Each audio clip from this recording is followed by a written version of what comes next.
Welcome to Hinduism abroad. मैं कांता शर्मा इस episode में आपका स्वागत करती हूँ।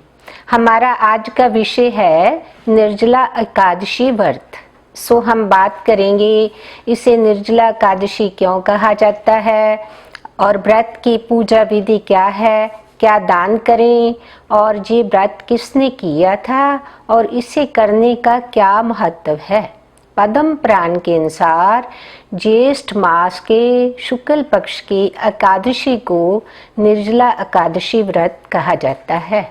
इसे पांडव एकादशी और भीमसेनी एकादशी भी कहा जाता है। वैसे तो साल में 24 एकादशी होती है, परंतु ज्येष्ठ मास के शुक्ल पक्ष की एकादशी बहुत ही अधिक महत्वपूर्ण और श्रेष्ठ मानी जाती है। इस व्रत में बिना पानी पिए उपवास किया जाता है, तभी इसे निर्जला एकादशी कहा जाता है। अब बात करते हैं व्रत की विधि क्या होती है। सुबह स्नान करके व्रत का संकल्प लेना चाहिए। इस दिन ओम नमो भगवते वासुदेव मंत्र का जाप करना चाहिए। इस दिन गोदान का विशेष महत्व है। दान, जप, तप और गंगा स्नान करना अति शुभ होता है। इस दिन जल को गंदला ना करें और जल व्यर्थ भी नहीं करना चाहिए और रात्रि जागरण करके सिमरन करना अति उत्तम फल देता है।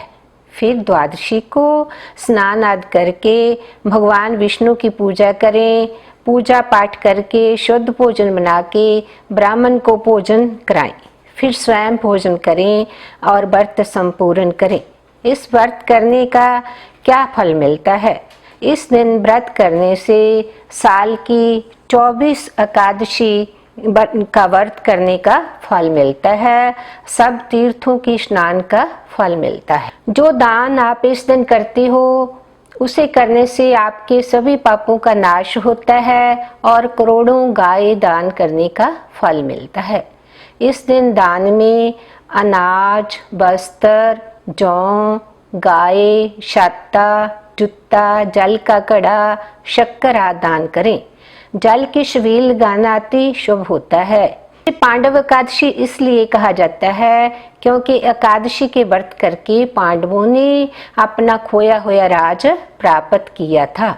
इस व्रत की कथा इस तरह है। एक बार पांडव पुत्र भीमसेन ने ऋषि वेद व्यास जी से पूछा, हे महाज्ञानी पितामह, मेरे चारों भाई युधिष्ठिर, अर्जुन, नकल, सहदेव और माता कुंती और द्रौपदी एकादशी के दिन कभी भोजन नहीं करते, निर्जला व्रत करते हैं। वो मुझे भी व्रत करने को कहते हैं, पर पितामह मुझे भूख सहन नहीं होती, सो मुझे भी कोई उपाय बताओ जिससे मुझे एकादशी के व्रत का फल मिले और मेरा भी कल्याण हो।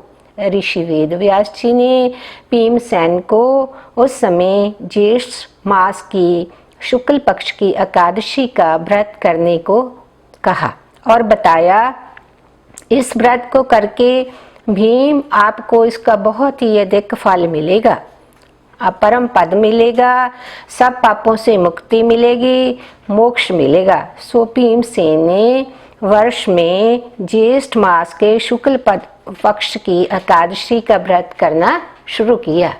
तभी से इसे भीमसेनी एकादशी कहा जाने लगा। जैसे हम आपको बताते रहते हैं कि धर्म विज्ञान ही है, सो इस निर्जला एकादशी व्रत में भी जल का महत्व कितने वर्ष पहले बताया गया है कि जल हमारे जीवन के लिए अत्यंत जरूरी है। जल ही जीवन है। जल मानव जाति के लिए प्रकृति का अनमोल उपहार है। बिना खाने के हम 10-15 दिन जी सकते हैं, परंतु बिना जल के 3 से 4 दिन ज़्यादा नहीं जी सकते। और मानव शरीर में 2/3 मात्रा पानी की है। आजकल देश में कई भागों में जल की भारी किल्लत है, जिस कारण खेती के लिए जरूरी पानी नहीं मिल रहा। फसल की उपज काफ़ी कम हो रही है। अनाज के दाम काफ़ी बढ़ रहे हैं। पूरी धरती पर जितना जल है उसका सिर्फ 1% ही हमारे काम आ सकता है। सो अगर हम जल की बेकदरी करेंगे, जैसे पवित्र नदियों गंगा जमुना को गंदा करेंगे, तो वो दिन दूर नहीं जब पीने के पानी के लिए लड़ाइयाँ लड़ी जाएंगी और पीने का पानी काफ़ी महंगे दामों में अवेलेबल होगा। सो पूरी मानवता को चाहिए जल वो कहीं भी हो उसे साफ रखें, गंदा ना करें और जल की बेकदरी और बर्बादी ना करें, क्योंकि जल के बिना हमारे जीवन की कल्पना करना भी कठिन है। आज आपको ज्योतिष शास्त्र का एक टिप दे रही हूँ जो जल से ही संबंधित है। जब आप खाना खाते समय पीने के लिए पानी का गिलास पास रखते हो तो खाना खाने के बाद कुछ लोग गिलास के पानी से वहाँ बैठे बैठे ही थाली में हाथ धो लेते हैं। ऐसे ज्योतिष के अनुसार आप पानी को गंदला करते हो और ऐसा करने से आपके जीवन में प्रॉब्लम्स आएगी।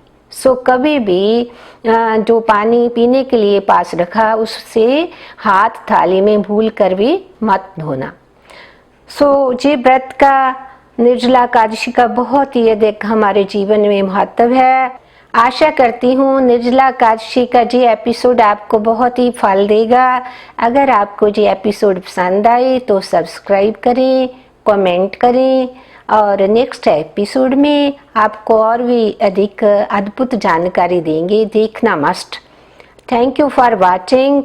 जय श्री कृष्णा, जय जल देवता।